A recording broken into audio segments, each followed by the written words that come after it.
Wow, ce Real Madrid est tout simplement intraitable. Depuis l'humiliation subie face à l'Atlético Madrid, eh bien, ils sont tout simplement devenus monstrueux. Victoire face à Valence ce week-end, victoire lors du week-end dernier, lors du Classico face au FC Barcelone, et maintenant, ils s'apprêtent à aller affronter l'équipe d'Arne Slot, Liverpool. Kylian Mbappé est tout simplement sensationnel, Jude Bellingham est de retour à un niveau exceptionnel, Arda Güler continue de nous régaler, et on a un Vinicius qui a retrouvé son coup de rein. Ce Real Madrid est dans une forme olympique. Après avoir confirmé tout cela lors de la rencontre face au Barça d'Hansi Flick, eh bien il est l'heure de confirmer encore une fois en Ligue des Champions après avoir battu la Juventus, après avoir battu la très belle équipe de l'Olympique de Marseille. Il est l'heure d'aller affronter un gros morceau de cette Ligue des Champions, le Liverpool d'Arne Slot. Alexander Arnold qui retrouve son ancien club, le duel des disciples de Xabi Alonso entre Arda Güler et Florian Wirtz, Kylian Mbappé face à un autre attaquant international français, Hugo Ekitike, le tout dans une atmosphère totalement dingue du côté de Anfield. Bref, ce match s'annonce excitant et explosif. C'est pour ça qu'on se retrouve aujourd'hui pour analyser mon 11 idéal du Real Madrid pour affronter cette belle équipe de Liverpool, une équipe qui est dans une méforme, mais vous allez voir, c'est une équipe qui a du talent et qui peut être très dangereuse. Analyse de la composition d'équipe, les joueurs clés côté Real Madrid, mais aussi côté Liverpool. Bref, le tout à savoir pour cette rencontre dans cette vidéo. Salut tout le monde, c'est Ous, j'espère que vous allez bien et si vous aimez le Real Madrid, si vous aimez les vidéos avant match où je donne mon 11 idéal, mais aussi les débriefs où j'analyse tactiquement ce qui s'est passé lors de la rencontre, et enfin si vous aimez les vidéos analyse tactique des joueurs de manière individuelle, eh bien vous êtes arrivé sur la bonne chaîne YouTube et je vais tout simplement vous inviter à vous abonner si ça n'a pas déjà fait. Ça aide énormément au référencement, ça aide énormément la chaîne à grandir. Et pas de liker la vidéo parce que ça fait extrêmement plaisir. L'objectif, les 1000 pouces bleus, je sais que vous en êtes capable. N'hésitez pas aussi à commenter en me donnant votre 11 idéal et qu'est-ce que vous changerez dans mon 11. Je réponds à tout le monde, je like tout le monde parce que les commentaires sur la chaîne YouTube, c'est le moyen de pouvoir partager notre passion qu'est le football. Avant d'entrer dans le vif du sujet, je voulais tout simplement remercier Nadir Ben qui est devenu un socio-fidèle de la chaîne. Nous avons désormais 2 socio-fidèles qui sont abonnés financièrement à la chaîne YouTube, ça fait extrêmement plaisir et ça soutient énormément. Pour tous ceux qui veulent, n'hésitez pas, ça fait extrêmement plaisir, évidemment, seulement si vous en avez les moyens. Comme d'habitude, parlons de cette miniature parce que vous le savez, les miniatures, je ne les fais jamais au hasard. Et bien aujourd'hui, j'ai mis Arda Güler face à Florian Wirtz. Pourquoi? Ce sont deux joueurs au profil similaire, ce sont deux joueurs qui sont les disciples de Xabi Alonso. Florian Wirtz, on a vu ce que ça a donné avec Xabi Alonso du côté du Bayer Leverkusen, du côté du championnat allemand où il a été tout simplement sensationnel. C'est pour ça qu'il a gagné entre guillemets son transfert vers Liverpool pour plus de 150 millions d'euros. C'est tout simplement dingue comme somme, mais c'est un joueur qui, je vous le dis, il les mérite, malgré qu'il fait, on va le voir juste après, un très moyen début de saison du côté de Liverpool. Mais quand on voit la forme de Liverpool, on ne peut pas lui tomber dessus. C'est un joueur qui a besoin de digérer son transfert, c'est un joueur qui découvre le championnat anglais. De l'autre côté, on a un Arda Güler qui est tout simplement de vivre une seconde jeunesse du côté de Xabi Alonso. Attention, je dis seconde jeunesse comme s'il avait plus de 25 ans, il n'a que 20 ans, je le rappelle. Arda Güler est tout simplement sensationnel avec Xabi Alonso, c'est un joueur différent qui apporte énormément de choses à ce Real Madrid et on va en parler juste maintenant. Commençons par parler du calendrier de ce Real Madrid. En effet, le Real Madrid va se déplacer lors des 6 prochains matchs, 6 matchs à l'extérieur. Ça s'annonce cardio du côté du Real Madrid de Xabi Alonso. Le Real Madrid va devoir confirmer tout ça, va devoir essayer d'aller chercher le maximum de points. Face à Liverpool, à Anfield, ça va être compliqué. Après, on a une sorte de derby avec le Rayo Vallecano, on a un match face à Elche, Ligue des Champions encore une fois avec l'Olympiakos, Girona et enfin un match au San Mamés du côté de l'Athletic Club Bilbao, un match qui s'annonce aussi très compliqué. Le Real Madrid a un gros calendrier, va falloir gérer ça avec beaucoup de sérieux, mais ce Real Madrid est tout simplement capable d'aller chercher les 3 points dans chacune de ces rencontres. Ensuite, chaque semaine, on vous dit que Xabi Alonso est en train d'améliorer cette équipe du Real Madrid, que ce soit dans le jeu, mais aussi en termes de statistiques, en termes de résultats, parce que c'est tout simplement l'une des meilleures saisons, le meilleur début de saison du Real Madrid depuis très longtemps. En effet, on peut voir ici que Xabi Alonso, avec 13 victoires et une défaite, c'est dans le top 3 des meilleurs débuts de saison du Real Madrid. Et plus précisément, le meilleur départ depuis 64 ans. Ce monsieur qui est Xabi Alonso est spécial, c'est un entraîneur qui apporte énormément. Alors encore une fois, tous ceux qui disent qu'on ne voit pas la différence avec le Real Madrid de Carlo Ancelotti, avec tout le respect qu'on a pour le tacticien italien que j'aime profondément, faut regarder les matchs et il faut voir les résultats. Ce Real Madrid, depuis l'humiliation face à l'Atlético Madrid, est tout simplement sensationnel. On peut le voir, victoire 5-0 face à Kairat Almaty, victoire face à Villarreal, Getafe, la Juventus, le Barça et Valence ce week-end. Et maintenant, direction Anfield pour Liverpool. Ce Real Madrid doit continuer d'enchaîner, doit continuer de gagner en confiance, en automatisme. Et ce Real Madrid continue, match après match, de s'améliorer, d'évoluer. Ensuite, petite statistique intéressante en termes de goal contribution cette saison du côté du Real Madrid. On a Kylian Mbappé qui effectivement domine tous les débats avec 18 buts et 2 assists. Ensuite, nous avons Vinicius Junior avec 9 goals assists comme Arda Güler. On a Jude Bellingham 4 goals assists avec 3 buts et une passe décisive. Donc on voit beaucoup de joueurs qui sont impliqués offensivement. Ça, c'est une caractéristique propre au jeu de Xabi Alonso, c'est-à-dire qu'il aime faire participer toute son équipe. Il ne veut pas qu'il y ait un métronome qui gère tout seul les occasions de but et les buts. On voit que Kylian Mbappé est vraiment le premier devant tout le monde, mais on voit surtout qu'il y a beaucoup de joueurs de cette équipe du Real Madrid qui contribuent offensivement et ça fait extrêmement plaisir parce que tu as beaucoup plus qu'une flèche dans ton arc. Et en parlant de contribution offensive sur le rectangle vert, on a ce trio qui fonctionne excellemment bien. Ces derniers temps, on a Kylian Mbappé qui, depuis le début de saison, est le meilleur madrilène, que ce soit en termes de buts marqués, en termes de jeu sur le rectangle vert. On a un Kylian Mbappé qui vole sur le terrain tout simplement. On a un Vinicius Junior qui retrouvait son coup de rein, c'est-à-dire cette capacité à pouvoir laisser pour mort, entre guillemets, le latéral qui défend sur lui. On a vu face à Koundé, il a été excellent. Face à Valence, il a été excellent. On a un Vinicius Junior qui fait ce qu'on lui demande, c'est-à-dire déséquilibrer l'équipe en face et la défense en face. Et enfin, on a un Jude Bellingham qu'on retrouve. Un Jude Bellingham qui a laissé sa blessure à l'épaule de côté et un Jude Bellingham qui est omniprésent. Le joueur, le footballeur total que j'aime, c'est-à-dire un joueur qui défend, qui attaque, qui est bon au milieu de terrain, qui va contribuer dans la possession du ballon, dans la construction, mais aussi pour finir les occasions, tel un vrai renard des surfaces. Une qualité de passe sensationnelle comme la passe décisive face au Barça, la passe décisive pour Kylian Mbappé. On a un trio qui fonctionne très très bien et attention, c'est pas les seuls de l'équipe. Je vous ai dit que Jude Bellingham est en forme et bien lors des 3 derniers matchs, il a créé 7 occasions, 3 buts et une passe décisive. On a un Jude Bellingham qui est métamorphosé, un Jude Bellingham qui a enfin trouvé sa zone, son positionnement, c'est-à-dire cette zone de liberté. C'est un joueur qui va se balader sur le rectangle vert, mais en début de saison, en tout cas depuis son retour de blessure, je trouvais qu'il était à la fois partout et nulle part sur le rectangle vert. Et bien là, on a un Jude Bellingham qui est tout simplement en forme et qui statistiquement retrouve des couleurs. On a ici une explication de Xabi Alonso qui dit: nous travaillons à mettre Jude Bellingham dans des positions plus dangereuses, des positions où il va pouvoir apporter plus de danger. Si vous y prêtez attention, l'endroit où il a reçu le ballon avant son but était très avantageux pour lui et lui a permis d'être très à l'aise. En effet, Xabi Alonso essaie de mettre Jude Bellingham, l'un des joueurs clés de ce Real Madrid, dans les meilleures conditions. Nous devons nous concentrer là-dessus et lui donner ses opportunités. C'est ça que j'aime avec Xabi Alonso. C'est un entraîneur qui va essayer de mettre ses joueurs dans d'excellentes conditions. On l'a vu avec Arda Güler, qu'il a essayé de le mettre dans des conditions où on voit tout le potentiel du jeune prince turc. On a vu comment il a mis en évidence les qualités de Kylian Mbappé et comment maintenant il est en train de faire intégrer Jude Bellingham. En parlant de Kylian Mbappé, nous avons Kylian Mbappé qui a remporté le Soulier d'Or, d'ailleurs qui a eu beaucoup de polémiques pourquoi le Real Madrid a fait une cérémonie pour donner le Soulier d'Or à Kylian Mbappé. Bon, déjà c'est quelque chose qui se fait très souvent du côté du Real Madrid, ils l'ont fait avec Cristiano Ronaldo. Kylian Mbappé, c'est vraiment le marketing du côté du Real Madrid. C'est un joueur qui est excellent. Évidemment que le Real Madrid vont pousser pour que Kylian Mbappé ait beaucoup d'images fortes cette saison. Parce que si cette saison, le Real Madrid fait une grosse saison collectivement, eh bien, c'est bien Kylian Mbappé qui va aller tenter d'aller chercher le ballon d'or. Parce que c'est celui qui est tout simplement en train de marquer but sur but. On va voir juste maintenant que Kylian Mbappé, cette saison, c'est 14 matchs, 18 buts et 2 assists. Donc en 14 matchs, écoutez-moi bien, 14 matchs, 20 goals assists. On est sur un Kylian Mbappé prime. On est sur un Kylian Mbappé sensationnel. 35 dribbles réussis. Ça montre à quel point le joueur est bien plus affûté. Il apporte du danger à la fois en termes de statistiques, mais aussi sur le rectangle vert. On voit un joueur qui vole, un joueur qui a remporté 9 fois l'homme du match, 2 fois qui a été le joueur du mois du côté du Real Madrid, alors que la compétition a commencé il y a 2 mois, 2 fois le joueur de la Liga et une fois le joueur de la semaine en Ligue des Champions. Il est tout simplement sensationnel.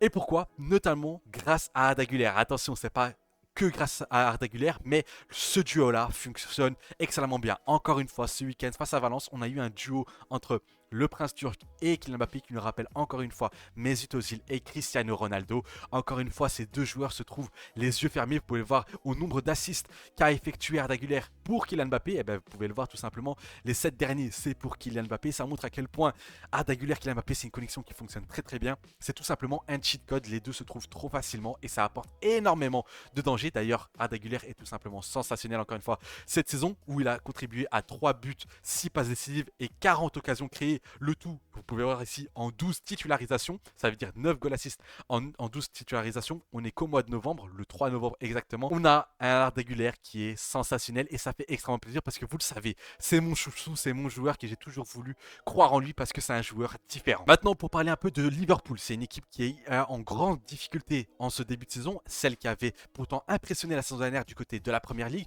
On voit le dernier 11 qu'a effectué Arne Slot avec cette équipe des Reds, avec en pointe Hugo Ekitike qui lui pour le coup est un joueur qui est plutôt en forme, qui a été très intéressant. Je trouve que c'est un joueur vraiment à la fois agile, technique et pourtant avec un gabarit atypique parce que c'est un joueur qui est très grand, mais ça n'empêche pas d'être très rapide, de prendre la profondeur, d'être assez technique, d'être bon en pivot. C'est un joueur qu'il faudra faire très attention. Je compte sur Militao pour vraiment venir cadenasser ce joueur. Sur les ailes, on a Cody Gakpo et à droite Mohamed Salah. Mohamed Salah qui n'est plus que l'ombre de lui-même en ce début de saison. Malheureusement, obligé de penser au fait que c'est un joueur qui était proche de Diogo Jota, paix à son âme, qui est décédé cet été. On sent que Liverpool a perdu son âme. Est-ce que c'est que tactique? Est-ce qu'il y a aussi l'ombre justement du décès de Diogo Jota? Je ne veux pas trop en faire avec ce joueur qui est décédé malheureusement, paix à son âme encore une fois. Mais il faut savoir que ça peut jouer moralement et mentalement. On voit que cette saison, Mohamed Salah n'y est pas en termes de dribble, il n'y est pas en termes de contribution sur le rectangle vert, il n'y est pas. Statistiquement, c'est pas intéressant. On a un Mohamed Salah qui n'est plus que l'ombre de lui-même, lui qui était pourtant l'un des meilleurs joueurs de la planète la saison dernière, qui avait fait une saison tout simplement légendaire du côté de la première ligue. On voit que le milieu de terrain, lui, reste intéressant avec Szoboszlai qui est très en forme en ce début de saison. Ça peut être le meilleur joueur du côté de Liverpool avec Gravenberch qui a fait un bon match ce week-end. McAllister qui n'est pas encore à son prime. Une défense qui, malheureusement pour eux, est tout simplement moins bonne. Celle qui a fait la force justement de Liverpool d'un stade de la saison dernière avec une doublette Van Dijk Konaté qu'on peut trouver juste ici. Ces deux-là qui avaient fait une saison dernière totalement stratosphérique. Et bien cette saison, c'est très compliqué. Ils concèdent énormément d'occasions et quand ils concèdent des occasions, ils concèdent énormément de buts. C'est très compliqué du côté de Liverpool cette saison, comme je vous le dis. Ils concèdent beaucoup de buts. Ils sont pas très adroits devant le but parce que on a des transferts qui fonctionnent pas pour l'instant. Avec, comme je vous l'ai dit en début de vidéo, Florian Wirtz qui a du mal à trouver son rythme de croisière. On a du mal à trouver un Florian Wirtz qui puisse être aussi éclaboussant qu'il n'a été du côté du Bayer Leverkusen. On a Alexander Isak qui est revenu à la fin du mercato avec tous les problèmes avec Newcastle où il s'est pas entraîné, qui est totalement hors de forme. On a du mal à retrouver l'Alexander Isak qui était un joueur, un attaquant de classe mondiale. Ça fait mal parce que le Liverpool a dépensé plus de 400 millions dans ce mercato et cette saison c'est très compliqué. Compliqué pourquoi? Parce que ils enchaînent beaucoup de défaites. Là, ils ont gagné ce week-end, mais avant ça, c'était 1, 2, 3, 4, 5, 6 défaites en 8 ou 7 matchs. C'était très compliqué. Ça commençait même à chauffer du côté d'Arne Slot. Mais bon, on sait que Liverpool n'est pas à tendance de virer son entraîneur à la première méforme. Mais là, c'était quand même une grosse méforme. Ils se sont fait tarter à plusieurs reprises. Même si, attention, le 3-0 ici à Anfield face à Crystal Palace, c'était avec l'équipe B, voire l'équipe C de Liverpool. Mais voilà. On a un Liverpool qui galère en ce début de saison, mais attention, en Ligue des Champions pour l'instant, c'est 2 victoires et une défaite. Une défaite face à Galatasaray de Victor Osimhen. C'est quand même un match important pour Liverpool parce que s'ils veulent se qualifier dans les 8 premiers, ils vont devoir aller chercher un résultat face à ce Real Madrid à la maison. Ils auront à cœur de se racheter et une équipe blessée, un animal blessé, est toujours plus dangereux. Les amis, avant de vous donner mon 11 idéal pour affronter cette équipe de Liverpool, je voulais vous parler du partenaire de la vidéo, Team Football. Team Football, c'est quoi? C'est une application qui vous donne des facts. En effet, fin des articles à rallonge et bienvenue dans les facts. Que sont les facts? Ce sont tout simplement des résumés d'articles en quelques lignes. Pas besoin de lire tous ces articles à rallonge. Il vous suffit de swiper vers la droite pour passer au suivant, swiper à gauche pour revenir en arrière et mettre un cœur pour retrouver tous vos favoris dans l'espace favori de vos articles. Vous pouvez choisir 5 clubs de cœur. Moi, par exemple, j'ai pris le Real Madrid, le Barça, l'Atlético pour suivre l'actualité de la Liga, mais aussi en Ligue des Champions, tout simplement Liverpool qui est le prochain adversaire du Real Madrid et le PSG qui est l'un des favoris de cette Ligue des Champions. Évidemment, cette application est totalement gratuite. Maintenant, plus qu'à vous inviter à aller télécharger cette application, que ce soit du côté du Google Play Store, mais aussi du côté de l'App Store. Vous trouverez le lien dans le premier commentaire épinglé, mais aussi dans la description. Je remercie toutes les personnes qui auront téléchargé cette application parce que, comme vous pouvez le savoir, ça me soutient énormément, mais ça soutient aussi l'application qui est une application de très grande qualité que je vous conseille vivement. Un grand merci à tous ceux qui iront la télécharger, ça me soutient énormément encore une fois gratuitement et surtout merci à Team Football d'avoir sponsorisé cette vidéo. Passons désormais au 11 idéal pour affronter cette équipe de Liverpool. Et bien sans suspense, je pars sur le 11 qui a vaincu l'équipe du Barça, qui a écrasé cette équipe du Barça dans le jeu. Pourquoi? Parce que c'est un gros match. Même si cette équipe de Liverpool, comme je vous l'ai dit, est dans une méforme entre guillemets, et bien cette équipe du Real Madrid doit aller chercher un résultat. Cette équipe du Real Madrid doit convaincre, doit montrer qu'ils sont capables de battre même les grosses équipes parce que oui, cette équipe de Liverpool qui a dépensé 400 millions dans le mercato cet été, eh bien c'est une grosse équipe. Au goal, je pars avec Thibaut Courtois qui a encore une fois fait un début de saison excellent, qui sauve des buts. Mais attention, c'est un gardien, c'est un Thibaut Courtois cette saison qui n'est pas mis à dure épreuve parce que cette saison, il y a une bonne alchimie, il y a une bonne animation et surtout défensivement, cette équipe du Real Madrid s'est améliorée. En parlant de défense, parlons de la charnière centrale avec Eder Militao et Dean Huijsen. Cette charnière centrale que je trouve excellente, que je trouve très complémentaire. Les deux sont capables de relancer avec un Dean Huijsen forcément plus technique, un joueur qui apporte beaucoup à la relance. J'en parle plus beaucoup, mais c'est un joueur qui est toujours autant bluffant. Là, un joueur qui a fait un match excellent face au Barça, qui a montré du caractère, contrairement à Koubarsi, qui lui peine à montrer justement ce fameux caractère. Une charnière qui défensivement montre les crocs, qui est très solide. Un Ender Militao qui a été exceptionnel face au Barça, qui a montré qu'il était capable de cadenasser un attaquant. Un Eder Militao qui me rappelle forcément sa version 2021-2022. Au poste de latéraux, je pars avec ce qui fonctionne actuellement, surtout avec la blessure de Carvajal. Eh bien, Federico Valverde du côté droit, parce que Trent c'est trop tôt, et puis Trent pour l'instant on n'a pas encore vu la plénitude de son talent, et puis on a Valverde qui se balade excellemment bien sur cette largeur défensive, sur cette largeur aussi offensive, où il apporte par sa présence, par sa combativité, mais aussi par ce redoublement d'efforts. Et à gauche, un Carreras qui a marqué un but sensationnel face à Valence dans le côté gauche de la défense justement de Valence, où il a marqué un but vraiment sensationnel. Défensivement c'est très solide. Face à Lamine Yamal, il l'a complètement mis dans la poche. C'est une défense que j'apprécie particulièrement, très solide, capable de faire du dépassement de fonction comme Tina Husson, comme Carreras, comme Valverde. Au milieu de terrain, je pars avec un milieu A4 qui va être très mobile. On va leur parler juste après dans l'animation de cette équipe du Real Madrid. Chouamini en point de base, parce que c'est celui qui t'apporte de l'équilibre à la fois défensivement, mais aussi dans la récupération du ballon, aussi dans la qualité de fluidifier le jeu, de pouvoir relancer très rapidement. On le voit cette saison en termes de qualité de passe, je l'ai dit à de très nombreuses reprises, c'est un joueur qui apporte du danger. C'est un joueur que j'apprécie particulièrement, qui est vraiment très très bon dans son domaine cette saison. Les autres milieux, je pars avec Camavinga qui n'a pas joué face à Valence, qui est rentré à la deuxième mi-temps à la place d'Arda Güler, qui avait fait une petite frayeur avec sa cheville. Eh bien Camavinga, pourquoi? Parce que le match face au Barça, on ne peut pas l'oublier. Camavinga sera le joueur qu'on devra mettre dans les grands matchs quand il sera fit, quand il pourra jouer, qu'il ne sera pas blessé. Et bien cette fois-ci, il n'est pas blessé. Moi, je veux voir Camavinga dans ce milieu de terrain, mais aussi dans cet apport du côté droit, parce que oui, je le mets sur le côté droit du milieu de terrain, parce que de ce qu'on a vu face au Barça, c'est un joueur qui peut très bien apporter sur la largeur à droite. C'est un joueur qui est tellement un couteau suisse, et en plus un joueur qui au milieu de terrain apporte énormément. Ensuite, je mets Arda Güler et Bellingham. Pourquoi? Parce que notamment face à Valence, ils ont été excellents tous les deux, notamment avec une passe de Bellingham qui était dans cette position-là du terrain, avec un Arda Güler qui intelligemment va prendre cette zone-là du terrain pour venir trouver Kylian Mbappé. Les deux peuvent permuter. Une fois, on peut voir Arda en 10, une fois, on peut voir Bellingham en 10. Bellingham qui est tout simplement sensationnel, qui se balade un peu partout sur le rectangle vert, qui peut arriver dans la surface, qui peut revenir en arrière, qui peut récupérer des ballons, qui peut aider à la construction. Et je pars avec deux attaquants parce que Mastantuono ne m'a encore une fois pas convaincu face à Valence. Kylian Mbappé, tout simplement parce qu'il est devenu obligatoire, et Vinicius Junior parce que sur le côté gauche, c'est tout simplement sensationnel, et c'est l'un des seuls joueurs qui a la capacité de venir déstabiliser à lui tout seul une défense adverse. Maintenant, pour parler de cette animation de ce Real Madrid de Xabi Alonso, les latéraux pourront évidemment monter tous les deux, que ce soit Carreras ou Valverde. Un Heusen qui va pouvoir monter lui aussi pour apporter ce déséquilibre du côté de Liverpool. On le sait que cette saison, Liverpool a du mal à garder le contrôle dans les matchs. Et bien avec 4 milieux de terrain, tu te dois de vraiment avoir le contrôle. Pourquoi? Parce qu'on va avoir un Arda Güler qui va venir aider notamment à la relance, qui va aider à la création, qui va aussi pouvoir se projeter pour contribuer offensivement et trouver forcément son duo Kylian Mbappé. Un Camavinga qui va pouvoir apporter à droite. Pourquoi? Parce que ça va permettre de rééquilibrer. Parce que ce Real Madrid, depuis la saison dernière, avait comme vocation de jouer principalement sur le côté gauche. Pourquoi? Parce que tu avais Bellingham qui est un joueur qui a tendance à jouer sur le côté gauche, Vinicius qui est un joueur de gauche, qui avec Kylian Mbappé qui joue aussi à gauche, forcément tu avais beaucoup de joueurs, c'est ce côté gauche aspirait le jeu du Real Madrid. Et bien face au Barça, le plus d'occasions qu'il y a eu sur le terrain, et bien c'était du côté droit. Pourquoi? Parce qu'on avait un Valverde très haut, on avait un Camavinga sur le côté droit et un Bellingham côté droit, ce qui permettait de pouvoir vraiment balancer du côté gauche au côté droit et apporter des solutions des deux côtés. Ce qui est très intéressant parce que ça te permet d'apporter, quand on jouait avec une attaque à deux en début de saison, beaucoup de gens disaient oui, mais on a besoin d'apporter offensivement à droite. Et bien comme ça te permet d'apporter offensivement à droite avec un Camavinga qui peut se projeter en ailier droit, il l'a dit lui-même, c'est une position qu'il a débloquée. Bellingham aussi sur le côté droit. Et surtout Valverde qui peut lui cavaler sur toute la largeur. Tchouaméni lui aura un rôle vraiment de stabilisateur, d'équilibre, vraiment venir casser le jeu de Liverpool et enfin donner des ballons très rapidement en attaque. Un Kylian Mbappé, qu'on le sait, va pouvoir être très mobile sur le rectangle vert, notamment sur le côté droit, laissant Bellingham dans l'axe et avec un Camavinga un peu plus bas. Un Kylian Mbappé qui, quand il est sur la droite, est tout simplement sensationnel. Vous le savez, c'est une position où j'aimerais voir l'international français bien plus souvent. Donc voilà, on a un Real Madrid qui bouge beaucoup. Énormément de gens critiquent le fait que Xabi Alonso change de 11 à quasi tous les matchs.